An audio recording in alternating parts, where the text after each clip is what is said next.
If you've ever watched a video or read an article about health and nutrition, you probably stumbled upon the words macros or macronutrients comprising of carbohydrates, fats, and most importantly, protein. Whether you're bulking up to gain muscle or whether you're trying to shed some excess weight, chances are protein is one of the most critical factors for achieving either goal. Now, what's the deal on that anyway? In today's video, we're going to be dishing out on one of the building blocks of health, specifically what will happen to your body once it's subjected to a high protein diet. Is it healthy? Is it bad? What kind of protein should you be eating? And where should you even be getting it from? There are a lot of questions surrounding this topic, but don't worry, we've got you covered. To start off the video, let's first talk about what protein is and why it's vital for our diet and overall health. Essentially, proteins are large and complex molecules found in our bodies. These molecules are responsible for carrying out different processes needed by our body to function. In fact, a human cell is typically made up of 9,000 various kinds of proteins, and our bodies are usually comprised of 100,000 variations of proteins. Pretty cool, huh? Our bodies use proteins for different purposes: repairing damaged tissues, forming new ones, synthesizing enzymes and hormones, providing structure to cells, allowing your body to move, and so much more. These proteins are made up of hundreds and even thousands of smaller organic compounds called amino acids, which you probably already heard of at one point in elementary or middle school. There are 20 different kinds of amino acids, and these can be combined to form protein. The thing about amino acids, however, is that 9 of them cannot be synthesized by our bodies, and these are called essential amino acids. Some of these essential amino acids include histidine, isoleucine, leucine, lysine, and tryptophan, among others. Essential amino acids must be obtained externally from dietary sources, whether it may be from animal sources such as meat, fish, and eggs, or plant sources such as soy and legumes. Now, with that out of the way, what happens if you choose to eat a protein-rich diet? The answer is that it depends on what your health goals are. Eating a high-protein diet can be beneficial for losing weight, but at the same time, it can also be helpful if you want to gain weight by increasing your muscle mass.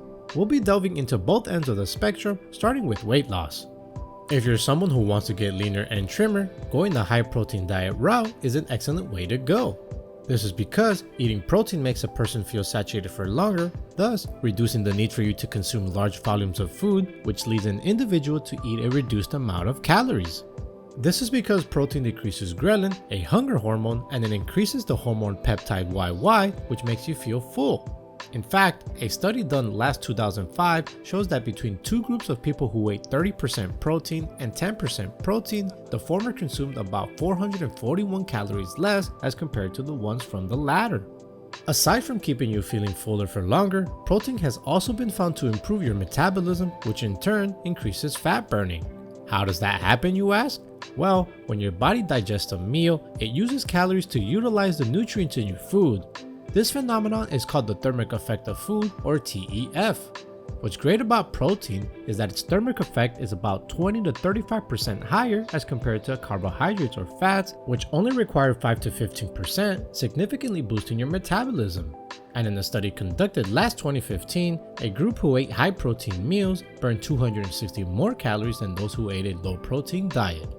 Moving on to the other end of the spectrum, which is about increasing your muscle mass, protein has also been found to be a great addition to a meal for meeting your weight goals. This is because protein can significantly help in muscle growth, especially if combined with resistance training. This is one of the reasons why bodybuilders and health buffs love their protein shakes. Keep in mind though, that if you're trying to gain weight and build muscle, you should not rely solely on protein. As mentioned earlier, protein can easily make you feel satiated. So if you want to gain a few more pounds, you also have to eat more calories. Thus, having a balanced diet comprised of carbohydrates, fats, and about 20 to 30% of protein is the sweet spot for achieving your goals. The keywords are more protein and more calories. Now, if you've already figured out what kind of goal you want to achieve, let's move on to the next order of business: protein intake. How much is too much? How much protein should you incorporate into your meal? Frankly, it all boils down to your own body weight.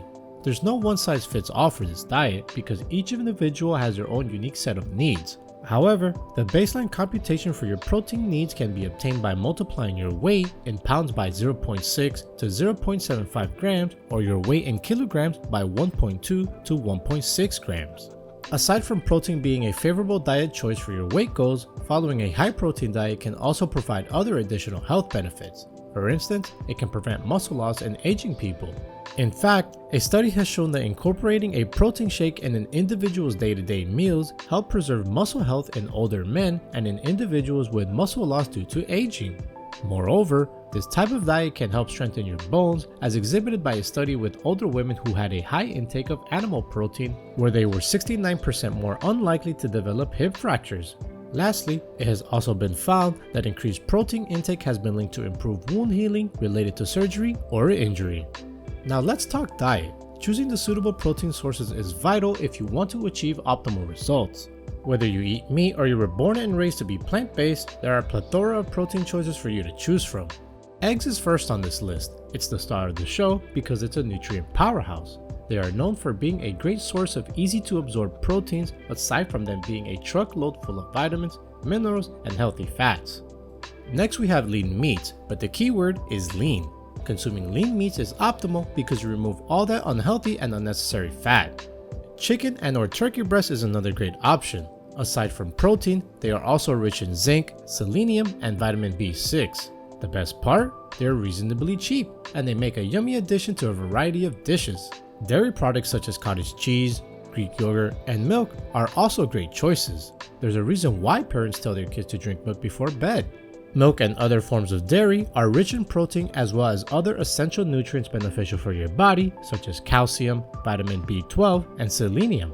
They are great on their own, but also great for adding some creaminess to different types of meals. Plus, good news for everyone who is lactose intolerant, lactose-free dairy choices are scattered everywhere. Fish is another great source of protein. Half a salmon fillet typically contains 30.5 grams of protein. Aside from that, fishes are also rich in omega-3s, making them an excellent option for a healthy heart and body.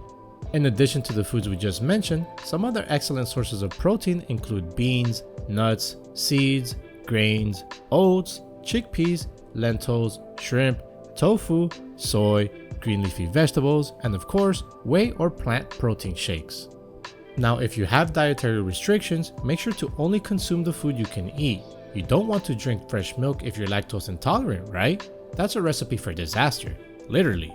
Also, make sure to focus on eating whole foods when looking for good protein choices and stay away from highly processed meats such as bacon and canned meat. Take note though, that if you want to adopt a high protein diet, you should also make sure to eat other food groups that aren't protein. We all know that too much of something can be a bad thing, so make sure to balance out your meals by also having some carbs, some healthy fats, and plenty of fruits and vegetables. We will also like to emphasize that if you're someone with renal disorders or if you're someone who's likely to develop kidney stones, clinical evidence suggests that it would be better for you to stay away from high protein diets.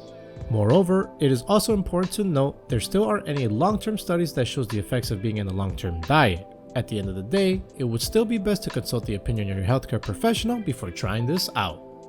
The bottom line is that eating a protein-rich diet is promising and has been linked to helping individuals achieve their weight goals, whether it may be weight gain or weight loss, as well as garnering added health benefits.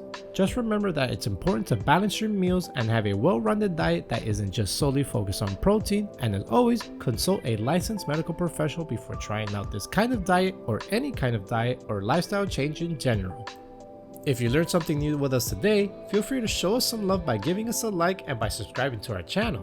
While you're at it, also make sure to click on that bell icon and turn on your post notifications so you don't miss any of our latest videos. Until next time.